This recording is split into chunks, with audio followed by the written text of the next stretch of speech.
And when we built products, there was this ethos around making blockchain payments as easy as bank payments. So our kind of core business is taking stablecoin payments and stablecoin payments infrastructure to TradFi businesses. They don't know anything about it. They understand traditional payment systems. So you got to actually abstract all that complexity of chain, gas fee optimizations. What is a wallet?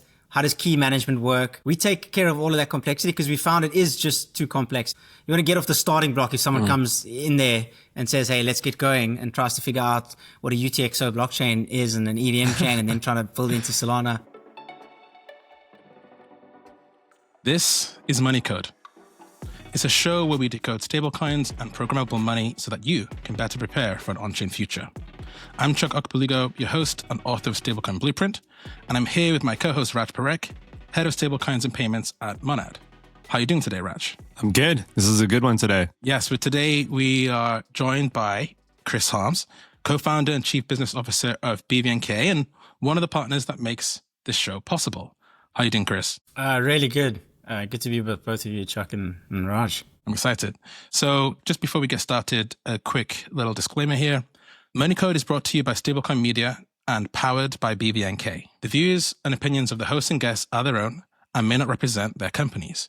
Nothing we discuss today constitutes investment advice or any other form of advice. Right, now with that out the way, Chris, so many folks know BVNK. BVNK has been hitting the headlines over the last 9 months with huge partnerships with key players in the space, investment from Visa and so on.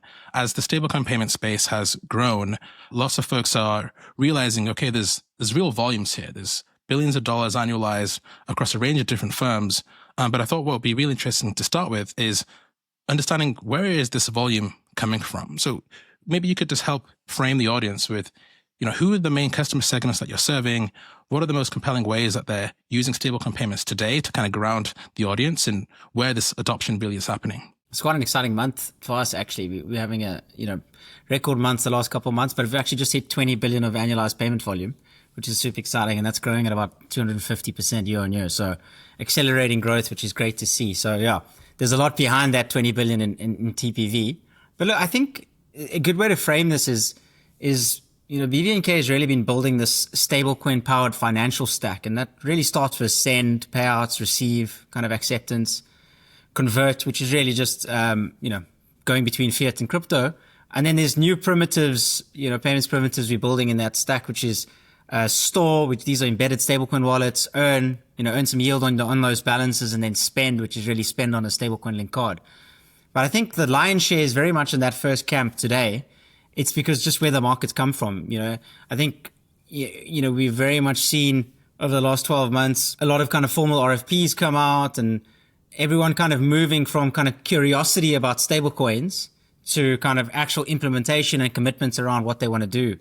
And I think there's kind of been three things that have driven that. One has really been, we've seen transaction volumes get to scale. So, you can go look at whichever way you want to cut the data. There's significant volume. If you look at the Artemis report or the Visa and Stablecoin analytics dashboard. But I think you're also getting to a critical mass of actual users. So there's like 50 to 70 million monthly actives just with stablecoin wallets. That's excluding crypto. And that's growing, rapidly month on month. And then more recently, we've had this regulatory clarity come in with the Genius Act. So it's kind of those three things combining to, I guess, tip the scales in terms of enterprises and PSPs, who are our kind of main customer segments that we serve. And we really, when we started having conversations with them, it's really around how do we do those first three things: send, receive, convert. How do we do stablecoin payouts into 80 markets around the world? How do we accept stablecoin at checkout? And so that's kind of really how it falls today. It's send, receive, convert, very much across enterprise payment companies, as well as, some of the largest merchants in the world. And then I think, something people don't know is, we've had that acceptance product in the market for quite some time. And that's really gotten to scale. It's probably 8 or 9 billion of that 20 billion is actually stablecoin acceptance. And that's in verticals like stock trading platforms that have, they're UK regulated. They've got a global user base. They want to be able to top up their stock trading account with stablecoin. So it's kind of all of those flavors around send, receive, convert across those different verticals is really where we see the most traction. Yeah, that's awesome. And congratulations on 20 billion. That's a huge number. And yes, folks will say compared to TradFi volumes in the trillions, we still got a long way to go. But I think it's the growth and the traction today, that's really important. And, we've got many, many years for these things to scale. And at this pace, they'll be quickly taking a lion's share. And so one of the things you mentioned was merchant acceptance. And you mentioned the example of funding the stock trading apps. And there's lots of different arguments or kind of debates out there around, will Visa and MasterCard win out versus the availability of stablecoins? But I guess in this example, this is like a funding of a platform. It's less of a direct transaction for goods or service. Are you seeing that the key advantage there is broadening customer base to be more global? You got to think about stablecoins today in like two buckets. The first one is like stablecoin payments, which is really like a stablecoin as a payment method. You want to accept stablecoins, think of it alongside cards, alternative payment methods, crypto or stablecoins. And then stablecoins as a payout method, when we're doing stablecoin payouts for a large marketplace or a platform. And then there's the second camp where I think we're slowly starting to move into that with those three confluence of factors: more users, more TPV, clearer regs, is really stablecoin becoming infrastructure for a new FinTech products to be built on top of. And this is where the wallet plus the earn plus the card comes in quite nicely, where you could rebuild yourself as a kind of FinTech global day one, always on, and that sort of thing. But if you come back to that stablecoin as a payment method, that's really where you see this kind of send, receive, or acceptance use cases. And if you dig into that acceptance one, I think, it has been stock trading funding. And I think it's moved similar to how previous kind of payment methods have been adopted. It kind of starts a little bit high risk, that need the innovation because they just have lack of options. It's moved into more mainstream with higher TPV, stock trading, funding, but it's still really a me-to-me funding payment, And I think we're starting to see it bleed into luxury goods. Some people like, integrating stablecoin acceptance right there. But we all know the big one is e-com. Everyone, like when you actually starting to transact and using stablecoins to pay for goods and services at checkout on an e-com marketplace, on an e-com platform. And then you see announcements like the Coinbase and Shopify one with the X402 protocol. We see it in our pipeline as well. So a lot of large global merchants are thinking, well, look, today I have to knit together 3 or 4 different card processors. I got to knit together 20 or 30 APMs. Maybe that's 6 or 7 different providers. And then I get stuck with all of these local domestic currencies that are processed and they get trapped in those markets. I don't get them out on time. And if you just say, okay, well, go back to first principles. There's an always on payment rail. It's ubiquitous in all these countries. It's permissionless to use. You've got an accelerating user base. Why don't I just accept dollars or digital dollars at checkout wherever my customer is paying and bypass all of these settlement headaches and actually get instantly settled on the other end? So I think we're seeing that direction of travel really heading out of those early niche verticals into more mainstream e-com ones. And that's what I'm actually really quite excited about over the next 12 months is acceptance with some of the largest merchants in the world getting to scale. Yeah, and I think that's the big TAM that everyone's excited about and causes a lot of the online discourse for sure. I mean, it makes a ton of sense because, you start to see these, payment verticals start to expand, not just, B2B settlement, but then you have the consumers and then you have a couple of different areas as well. But, I think one thing that I would love to do is just even take a step back and, we oftentimes, I'm in these conversations also where a fintech's like, hey, stablecoins are really powerful. And like you said, Chris, it's an always on payment system, but what do I do? How do I add it for my own, company or for my own product? And one thing that you guys mention a lot is that everyone needs a stablecoin strategy, but I think sometimes getting to that strategy is really difficult.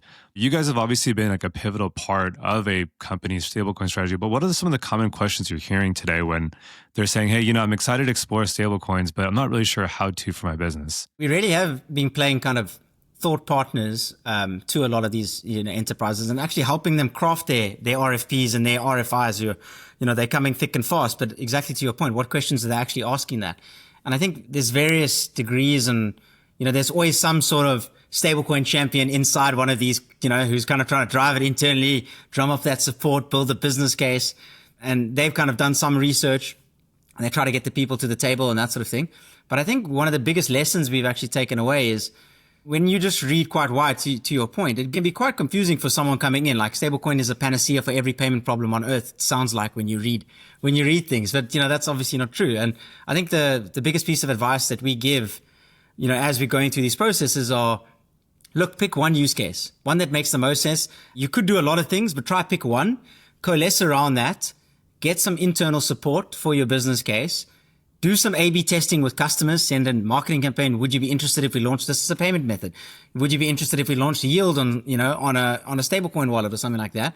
Get some customer feedback, and then, go from there and build that internal support. And then I think when we go through that process, it very much looks like, hey, let's do some demos for them. Let's show them what it could look like inside their platform. That brings it to life for the product and the commercial people. They get super excited, but then naturally it moves on to the next piece, which is like, reg and compliance. So you end up having to do reg and compliance workshops to say, hey guys, actually there's great regulatory frameworks in place. And obviously the reg clarity we spoke about earlier is adding a lot of color and clarity to that. So there's great regulatory frameworks. There's easy ways to think about KYC, KYB, AML, transaction monitoring. It works the same as in fiat. You just actually have better tools like Chainalysis and this sort of thing. And then we obviously also share a bunch of data, external resources. We have that great, I think it's, bvnk.com, let's go. And effectively you can build your own stablecoin strategy. It puts in use cases and there's some demos you can spill up. So we try to give them all the tools that they need to build an internal business case. And then once it clicks for everyone basically. Like, okay, this is actually something that we should really pursue and put some kind of resources behind. And I think we're in that phase with a lot of them today. Have you seen a pattern of the kinds of use cases that get folks over the line? Either is it a net new revenue style or a internal cost efficiency style? Is there any pattern that you can glean? For me, I'm very much like new revenue streams, new growth. So when you split it out, so my advice is like, this is great for your customers. You can add a new payment method. You can pay out into all these markets.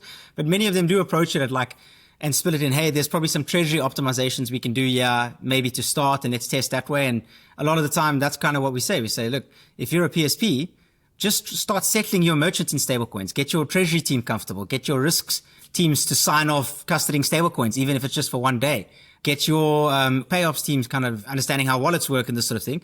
And then when you're all comfortable, take it, where there's a little bit more risk for you, where you take into your customers. And we've seen this, direction of travel work quite well, where PSP will start doing stablecoin settlements and then quickly move into, actually, I want to allow my merchants to do stablecoin payouts to their end user.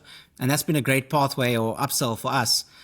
Start with something that you can control a little bit more, like a treasury settlement flow or something like that, and then expand it out into your customer base across acceptance or payouts.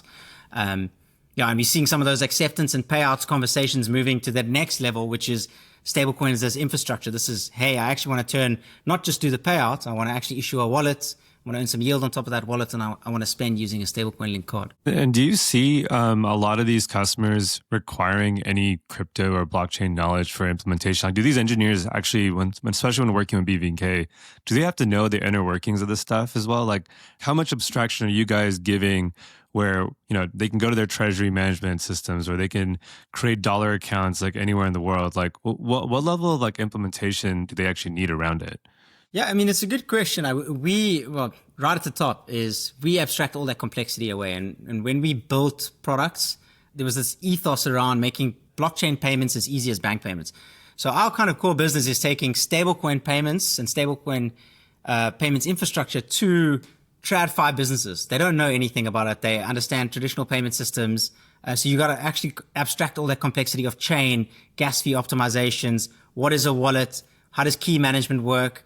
And that's really how we set ourselves up. Like, bring a bank account that you can fund from or receive a settlement to, do a basic API connection, into our APIs, and you're off to the races with stablecoin payments. We take care of the tech, the regulatory compliance, obviously running on our license, and then even, leveraging our interconnectivity and our banking connectivity into different domestic payment rails. So I think, we take care of all of that complexity because we found it is just too complex, and you won't even get off. You want to get off the starting block if someone comes in there and says, hey, let's get going, and tries to figure out what a UTXO blockchain is and an EVM chain, and then trying to build into Solana. So, yeah. No one should know how crypto and blockchains work. And I always joke, is like the same way today, you go to a coffee shop, you spend your card, you have no idea how Visa works today as most consumers. We happen to be Visa, payment nerds over here. So we happen to know a thing or two, but for more often than not, it should be a customer going to the coffee shop, swiping their card, merchant gets paid, consumers paid, and that's the end of the transaction. And so it sounds like what you're saying, Chris, like that's exactly what you guys are trying to do when it comes to stablecoin payments too. No, 100%. And I think we're quite uniquely positioned because they're only vertically integrated, if you call us a stablecoin orchestration provider. We've actually don't run on anyone else's custody technology. We've built our own stack called Layer 1. BVNK is the largest customer of that stack, and that stack is really where all the magic happens. Is it allows that abstraction to happen and allows it easy for customers to integrate with BVNK because all the complexity is taken care of by that stack. Yeah, we've actually unbundled that stack, and some customers are building their money movement use cases on top of it as well. Yeah, I think it's almost like a parallel sales approach, or maybe even a tactic, where you say, hey, look, if you want to build it yourself, here. And here are all the different things that you need to do. And multiple chains. And yes, that layer one stack abstracts a lot of that away. But then on top of that, there's all the compliance and the various list of other things that you mentioned. And say, okay, so here you go. Or we can handle it for you, get your operating bank account and your simple API, and we'll just handle that for you like another payment partner. And so I think you're giving customers two choices: the choice to take it all in-house if they need to do some very custom integrations or some unique use cases, and if they have the internal understanding and chops to kind of pull it off. But at the same time, for folks who just want to get up and running off the ground, hey, here's a really simple integration, and you can get started and learn as you go along. So I think it's you kind of have both sides to play with. Yeah, for sure. I think it's also a good graduation path for customers. They can start with us, use our license, use our tech, using our banking integrations. When they get to scale, switch over. It's the same API schema, get their own license and take just the infrastructure, just take the tech platform, use their own banking platform, use their own licensing.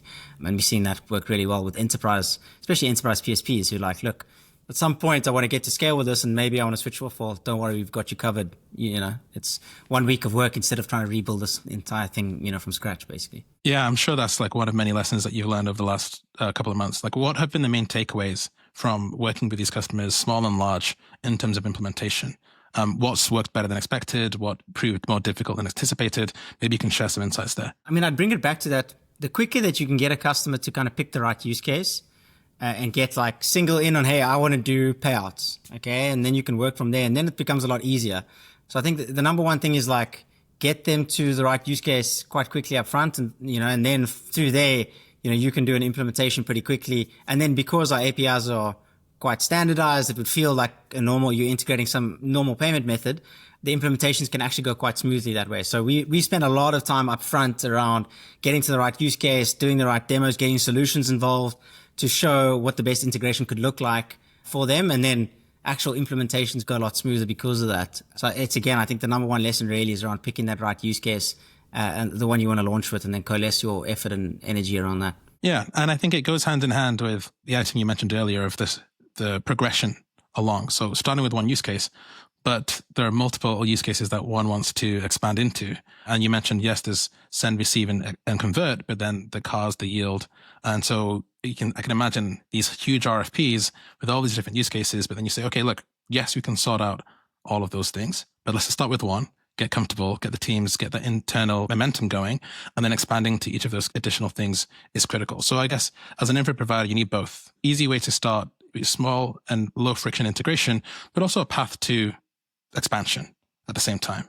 Is that something that you see as part of the decision-making process? 100%. So you can't be a one-trick pony, I guess.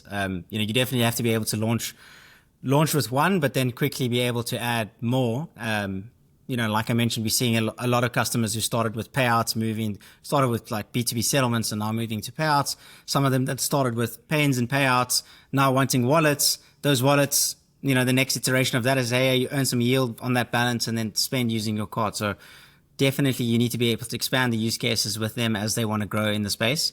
But yeah, quickly to get something live, it's always better to start with one and then grow from there. On those payouts use cases, maybe you could share what type of payouts are occurring.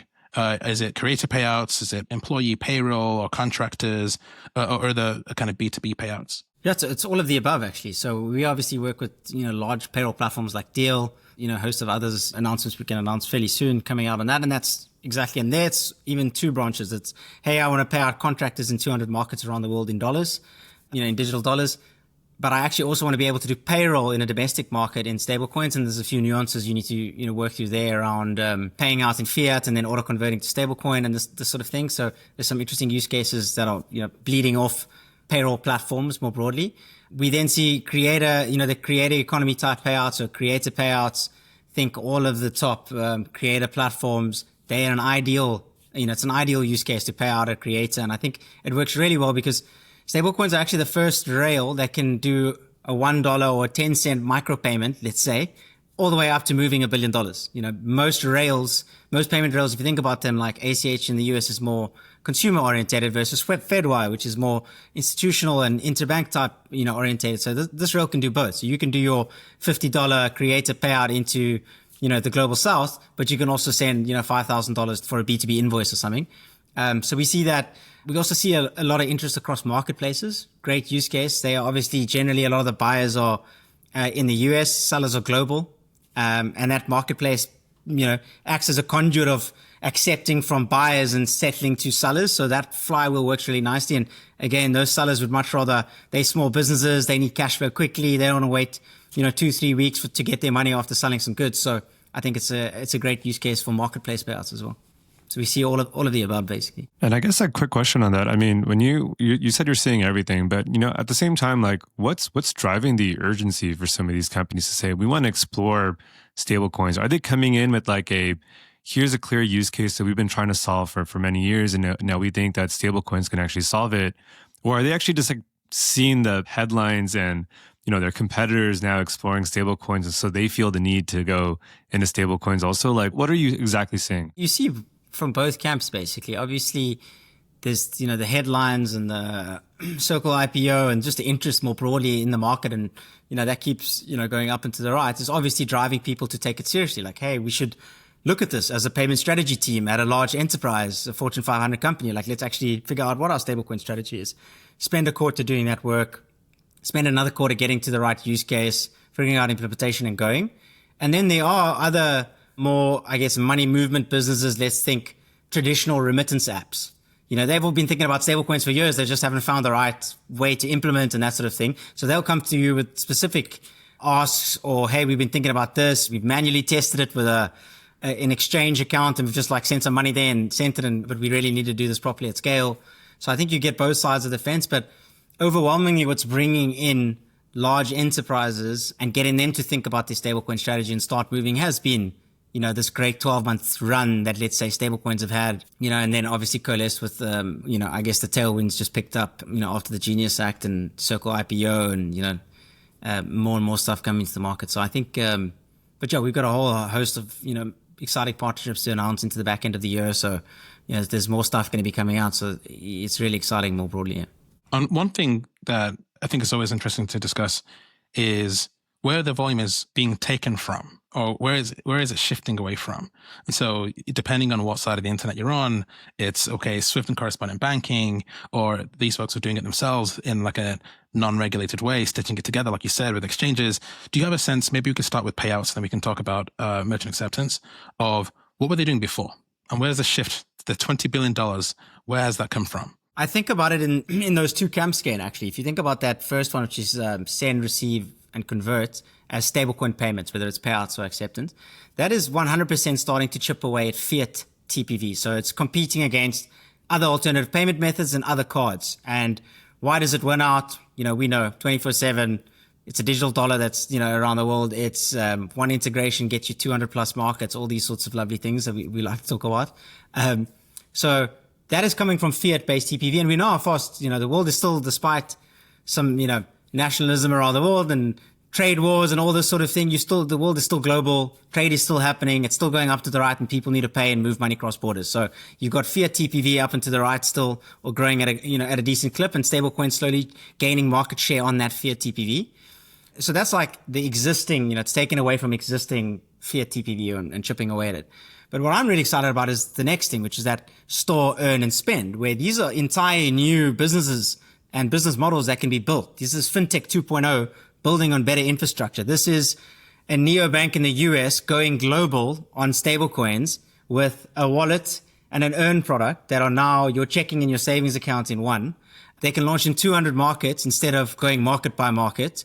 Can do cross-border payments by default with send and receive.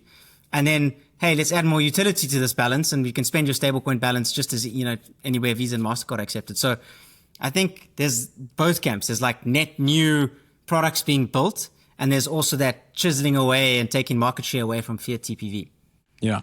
I think one thing that's super interesting about that second bucket, so The first one, yes, taking away fiat TPV, that makes sense. Over time, there's always going to be this disruption over the incumbents, from banks to Web2 folks to now the stablecoin powered players who you're integrated with both fiat and stable. So there's this hybrid and convergence happening.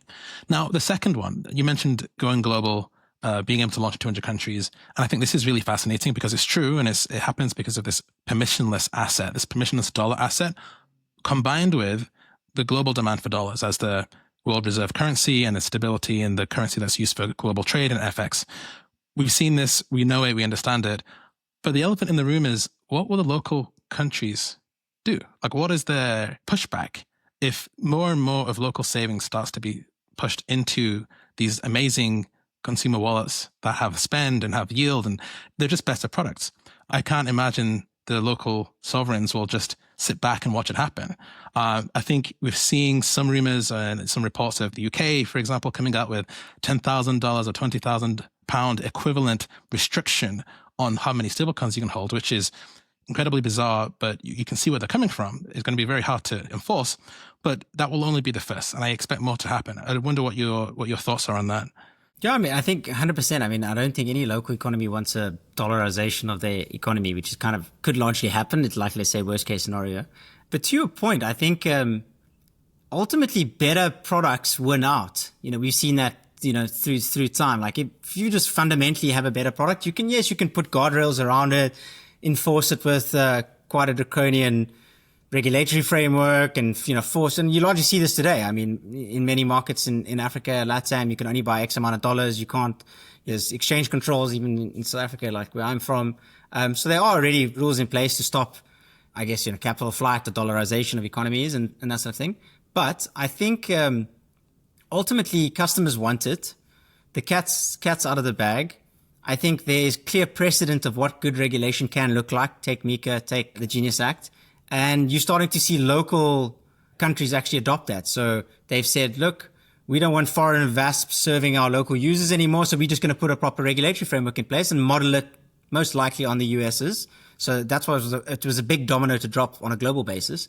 Yes. And we've seen markets like Philippines recently come out and say, look, no longer can foreign VASPs issue wallets into the local market, at least not custodial wallets. And you either need to be registered in the local market or get a local license. And I think you're going to see more of that. But I think the beauty of this permissionless technology and the fact that it moves globally is, there's kind of a decision tree you need to make.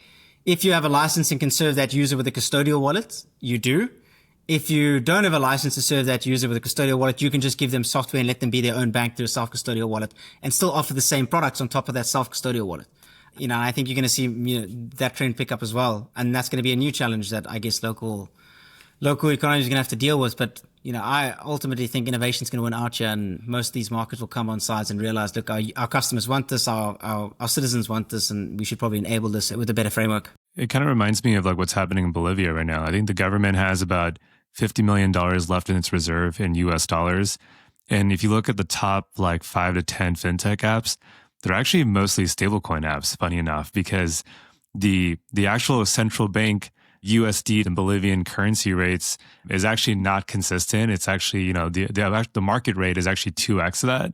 And so a lot of folks are actually flocking to stablecoin apps like Meru or Takinos. And those guys are seeing a lot of organic growth where people are just they don't know about stablecoins, but they want access to dollars. And so to your exact point, Chris, some of these local economies are going to have to realize pretty quickly that if they don't have the right economic policies around it, people are going to flock to better products. And they might just be built with stablecoins from the ground up as well. And so it's a fascinating trend that, hopefully more countries realize. Otherwise, dollarization, could exist in their market as well. I think it's fascinating. I'm going to take the slight other side here and say that I think it really depends on the country and the strength of the public's resolve in the government. And, where there's capital controls and potential for kind of revolutions and so on, then you can see that it being very, very hard to enforce. The people already will choose the non-custodial wallet. But there are many countries in between where the local populace do respect the government. The government says, don't do this thing. They'll listen. And I think it's going to be really interesting to watch on a geopolitical level over the next, call it 10 years, this push of dollarization globally. EU is obviously playing very hard, restricting what digital assets can exist and what currencies. Coming out first with MiCA, I think depending on what perspective you're taking, it's a smart move or not a smart move. From a driving innovation and growth, okay, well, many people can comment on how easy it is to set up shop there and what that can do.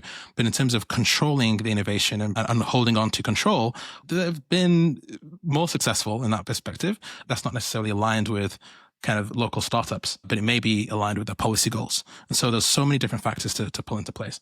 Before we move on to the next topic, just want to take a short moment here to thank our sponsors. Every business needs a stablecoin strategy. And if you're looking for the best place to start, that's BVNK.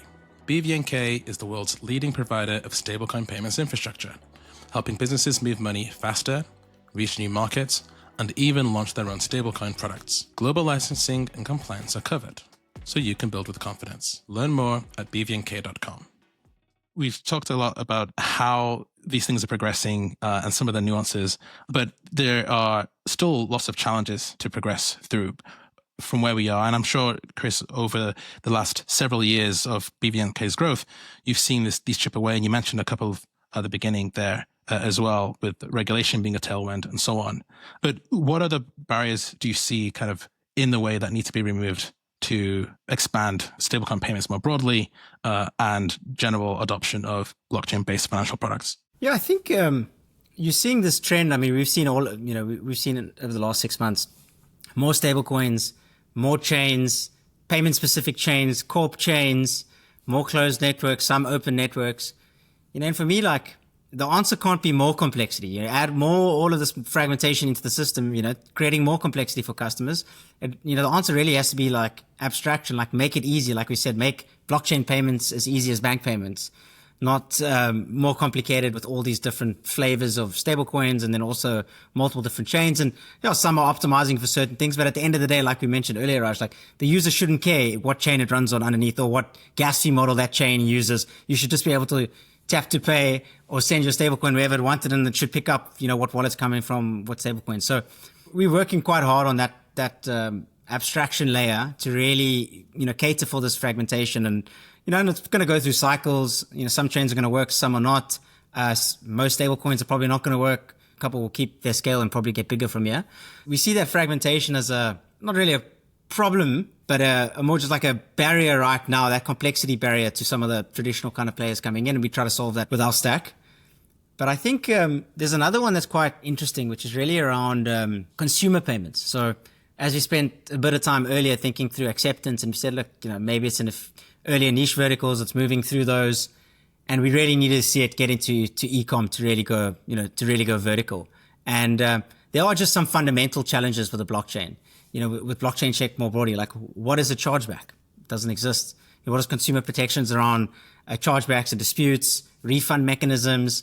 We also know like subscription payments, blockchains are a push technology, not a pull technology. So you have to build that. But the beauty of it is you can program it. So there's, what are the best like products and little features you can build into the smart contract to actually turn it and start doing subscription type payments. So I think for consumer payments to really get to scale, we need to solve all these small little problems, like what if you send the wrong stablecoin on the right chain or the right stablecoin on the wrong chain?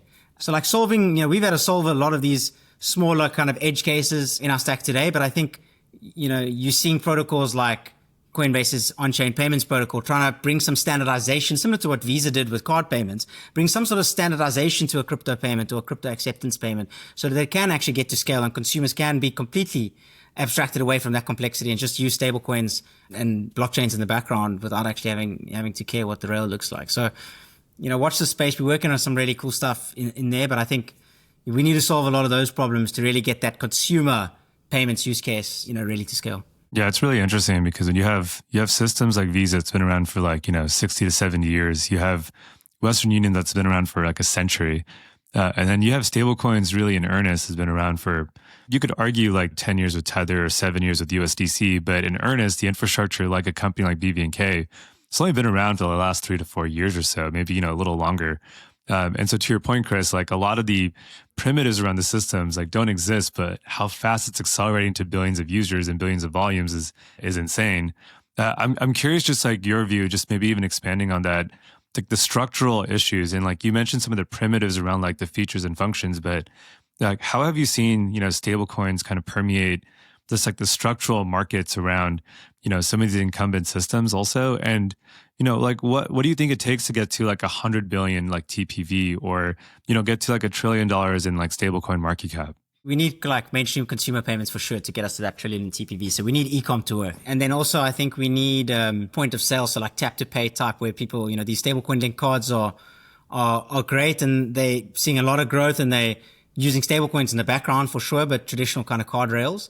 And I think we need to switch that over where actually you're tapping and paying in stablecoins natively using your wallet and, Apple Pay and that sort of thing. So I think it needs to be underpinned at least to help us drive these on the consumer side. And then I think we definitely do need some standardization around, and whether you do that at the chain level or some sort of like protocol level that sits on top of the chain. I don't have, the right answer. I think some people are trying to do it into the chain, as we know, and other people, obviously Coinbase are doing both. They've got Base and then they've also got an X4 too, so they could probably put it in there. But I think you need to bring elements like KYC, transaction monitoring. Obviously travel rules been implemented, but it's still quite clunky. The UX is not great for crypto payments. What does that look like? Could we build some sort of KYC pieces into the actual chain itself, or things like if you really wanted to get to scale on payroll payments, you need an element of privacy to a payroll payment. If you throw enough, there's some basic models you can throw. You can check consumer behavior, throw in a couple of hash. Yes, it's a pseudonymous payment, but just based on behavior, you can quickly realize who's getting paid where, which company's paying salaries, if you look at blockchain data. So I think there's elements of privacy if you want payroll to get to scale. So there's all these I think different types of payments need a few different things to really help us and drive us to that kind of $1 trillion TPV. So I think we'll have to see how that plays out. And, there's a lot of people working on different aspects of this. But I think we need all of them to come together to really get us to that trillion in market cap, and then obviously multiples of that in terms of actual useful payment volume. Yeah, I was just going to say, the privacy point, Chris, that you mentioned is pretty interesting because, with every transaction being public, you can't, I think that it creates a lot of issues. Like, for example, if someone's using like a card product at the point of sale and they know it's a Solana transaction, they could potentially go to the Block Explorer at that time and say, oh, you know what? I see that transaction actually going through in the blockchain. I know that user's wallet. Like, these sorts of things are still pretty tricky for most folks to think through. Like, I'm curious how much thinking you guys have done around like the privacy side, and what is like the silver bullet there to solve that? Our team is spending a lot of time kind of thinking through from a technical perspective how we can solve some of these challenges. But I think there's, technical perspective needs to meet, actual use cases out in the wild, that are there and scaling. So I think, we've thought about it, but haven't really don't have the answer yet, and are working with different partners, contributing to, Google's A2P protocol recently, working and contributing to some of the Coinbase stuff on X4 too. We've actually spun up our own GitHub repository, and we put our own standard out there called Solus, which, we just thought, look, we've seen some common pitfalls. Here's a standard to try to solve some of those pitfalls based on our experience. So I think there's a lot of these kind of floating around, but maybe I could direct the guys to that, we can link it in the show notes or something like that, and then go check out the GitHub repository and how we've tried to solve some of these problems. Yeah, I think it's a really interesting kind of trade-off between what's more important, like the technical capabilities or distribution. And with distribution, I mean, you've got a sponsor, you've got someone who can put volume behind it, put a use case behind it. There are lots of great technical solutions. I say great. Good technical solutions, great, they'll be developed over time for either privacy, for confidentiality, opt-in versus permanent. Then some of the other things you mentioned about, protocols for chargeback and having a kind of escrow type solution. Some of them are open, EVM compliant, and therefore can be ported to different EVM compatible chains. Some of them are specific to new L1s. And so from your perspective, where you've got the pull of the market, $20 billion of annualized volume, you've got customers to serve, you have priorities. How do you think this new technology will develop and will come to market? Do you think the distribution and network effects of the existing chains where the volume's happening today is too powerful, and it's just a matter of time before those chains start to incorporate some of these features? Or can you see a world where either because one of your customers or you yourself decides to support a net new L1 or L2 because of a specific feature? Yeah, we've always been kind of chain agnostic and stablecoin agnostic, and I think you needed to be, in early days because there just wasn't enough liquidity. It was fragmented on multiple chains. I think maybe some of that is changing now, but I still think we very much merchant led in terms of, hey, sometimes they don't know what chain they want, so we offer the ones that we support. But I think we close to all the major blockchains. I think we've had many workshops with some of the more prominent L2s and L1s that are thinking through, hey, guys, if we wanted to be the payments chain, what do you think we would need to contribute or add in to really do that? And I mean, you've seen new ones pop up like, Stripe and Tempo and this sort of thing, and they're thinking through it in a certain way and they're making certain trade-offs. And then you've got, other L2s thinking about it in a certain way and making certain trade-offs. So I think we probably, for the foreseeable future, at least the next 2 to 3 years, see more chains trying to solve these problems at chain level. You've got a few payment specific chains, stablecoin specific chains, and then maybe there's a consolidation that comes back together. And maybe you only need a couple of big blockchains doing payments, and then there's certain blockchains more optimized for DeFi. And I think that's probably where it ends up. So what was your answer when they asked the question that they teed it up, and what did you tell them? No, I mean, they are. I mean, it's really just like, this is where we think through how you've got to think about KYC, you've got to think about privacy, you've got to think about, you need low latency, high TPS, you need high speed, even like, MPC type security modules, which is not necessarily always at chain level, but more like wallet infrastructure, custody tech. MPC doesn't work great for payments because you always need 2 people to sign the transaction if you want to think about it that way. And that doesn't work if you want to do it. It works really, really well if you're doing like custodying Bitcoin and don't want someone to steal it. But if you're trying to build a high throughput payments chain, probably not the best way to go.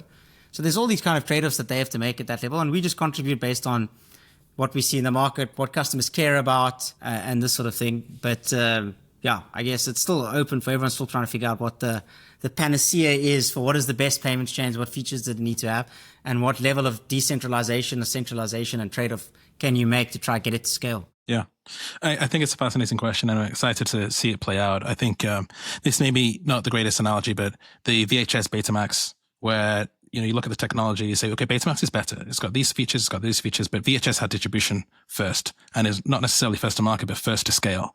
And then that became the standard because there's all these network effects. And I think there are many similar network effects in payments, which wallets are supporting it, which counterparties, which liquidity providers, which exchanges, that it may not necessarily be the best chain on a purely technical level when you look through all the list of things you just mentioned, but the one that reaches some critical mass. And I don't know what that critical mass is. I'm sure everyone's trying to figure it out. But I feel like you'll be at the center of it, and you can, some of the customers that you're serving will say, well, actually, we have this use case. We can't turn it on until XYZ happens. And maybe that's, as you mentioned, the progression of use cases after they've done their payouts, after they've done their treasury and their acceptance, and they're thinking about more larger payment sizes or payment use cases. Then they'll shift and say, actually, now that we've understood this stuff, we've been doing this for 6 months or 12 months, we want a chain that does X. And I don't know when that happens, but I'm excited for it. I think you should start a poly market and say which payment chain is going to win, and we can all vote on it. We can all speculate on it. We're getting close to the end here, Chris, but I guess maybe like if you can share just like an insight from like a customer or partner, or even any data point that you think really changed how you thought about the space. Sometimes like we all drink the Kool-Aid of stablecoins and blockchains, but sometimes hearing it directly from our customers kind of unlocks things sometimes too. Like, curious what that was for you, and if there's anything that you could share when you for the audience as they're thinking about their stablecoin strategy also. Yeah, I think there's two. There were two things. There was one early in our journey, which is kind of a personal one. Like my background was sales and trading at banks, and I used to trade FX basically, and all the kind of like similar FX. So you'd execute a trade in a millisecond, and then you'd try settle it. It would be T+2, and then T+13 if you were settling some exotic currency, because Swift just never worked. And then kind of you come across Bitcoin and you're like, oh, this is pretty cool. Peer-to-peer electronic cash. We can definitely use this for payments. This seems way better. And then you got the volatility of Bitcoin. You quickly realize you can't do cross-border payments with Bitcoin because you're going to be out of, you're going to have to be managing risk like to the nanosecond basically to actually do a payment. And then stablecoins came along, and you had the blockchain that was, birthed by Bitcoin, but you had this blockchain, and now you put dollars on that blockchain, and you're like, okay, well, actually we can use this to do payments. And I think that moment for me happened, it probably must have been like 2017, 2018, just as we were, and And I was just like coming off a bank's trading desk and then moving $1 million on a Saturday, lying on the beach on a Telegram app or something, like, oh, okay, there's something here for sure. So that was kind of like an earlier one, like a data point where it's like this stuff can actually get somewhere. And then there's been 6 or 7 years of blood, sweat, and tears to get to where we are today.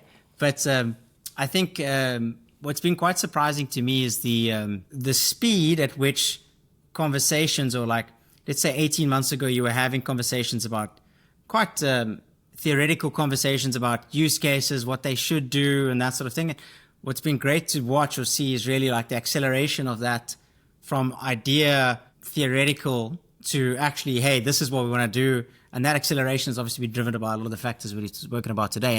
And they're getting to that, hey, this is what we want to do a lot quicker. So I think it's, that acceleration has been quite exciting to see, especially with large enterprise customers that you would have never thought, these guys are going to take 5-6 years to do that. But, that acceleration has been a lot faster than, and getting to that articulate stablecoin strategy a lot faster, which has been great to see. That's awesome. I think that has been the biggest kind of shift that occurred this year. I think folks in the space who were anticipating the changes in regulation once it was clear that the Republicans would win the presidency back in, call it November of last year, it became clear that 2025 was going to be a bit of the year of stablecoin. And so far, it's true. It's been the year of very, very rapid growth in a range of different markets, lots of announcements, lots of people learning about it. Every board meeting has it on the agenda. And so people are learning about it. But I think one of the themes I'm taking away from this conversation is that it takes time to understand and learn all this stuff. And best ways to get started with something small and then build up that expertise over time. And if we play that forward, 2025 is just the beginning. Next year is going to be even bigger in terms of volumes, in terms of folks coming online, and it'll continue in that direction. So I know it's a cliche, but we are still so early. We haven't even gone into talk about on-chain FX or AI agentic payments and micropayments, and we'll have to keep that for another episode. So as we close out this show, Chris, I'm going to ask you a couple of rapid fire questions, and let's start with the first one. So this one's a simple one. If we project out 5 years from now, what does success look like for BVNK? $1 trillion in TPV, for sure. No, I think it's really having stablecoins feel like, using Venmo or Cash App for a consumer. That's why I think the industry's one day more broadly, and hopefully we can bring that about with some of these new products we bring into market. It makes sense. It means that you've got to be in, where's all the payment time? Great. We got to be there. We got to have a product in there. And that makes a lot of sense. All right. Well, cool. So now to content. What does Chris read or watch? Favorite book, movie, TV show, or any other kind of content? I'm actually at the moment busy reading Michael Dell's book, autobiography. It's called I think it's called Play Nice But Win. It's really good. It's just like the story of the big tech privates, So I read a lot of autobiographies, like spend a bunch of time listening to entrepreneur stories, and I try to hear it from the horse's mouth. So, that's kind of my guilty pleasures. Entrepreneur autobiographies, basically. Yeah, no, I mean, it makes sense, and get inspired for, the things that you have control over also day to day. Okay. And then last one, who else in the space do you admire that we should bring on the show? Oh, there's a lot of good voices in the space. I'm trying to think like who'd be, should get Chad Cascarilla from Paxos on your ex-boss. Yeah, he is. I mean, I think Chad's got a great story given like, not even just on the stablecoin side, but from the early crypto days, Yeah, we got to make that happen. Right. I'm going to work on it. No, he's always has a lot of really, really good sound bites, historical lessons, and just really good context on the history of the space and the space today. So we'll make it happen. Appreciate the advice. Awesome. Great. Well, that's a wrap. Thank you for an awesome conversation. Where can listeners go to learn more about you and BVNK? BVNK can just go to bvnk.com, and I'm mostly active on LinkedIn at just Chris Harmse. Awesome. And you, Raj? You can find me at mana.xyz and also on X at rajparekh_. Awesome. And for me, it's stablecoinblueprint.com, LinkedIn, Chuk Okpalugo, and Twitter, X, Chuk_XYZ. Thanks so much for listening to Money Code. There was so much to take away from today's conversation. I learned a lot, and I hope you did too. If you enjoyed this episode, do us a favor, share it with someone you know, or give us a 5-star rating on Apple, Spotify, or wherever you get your podcast from. Until next time.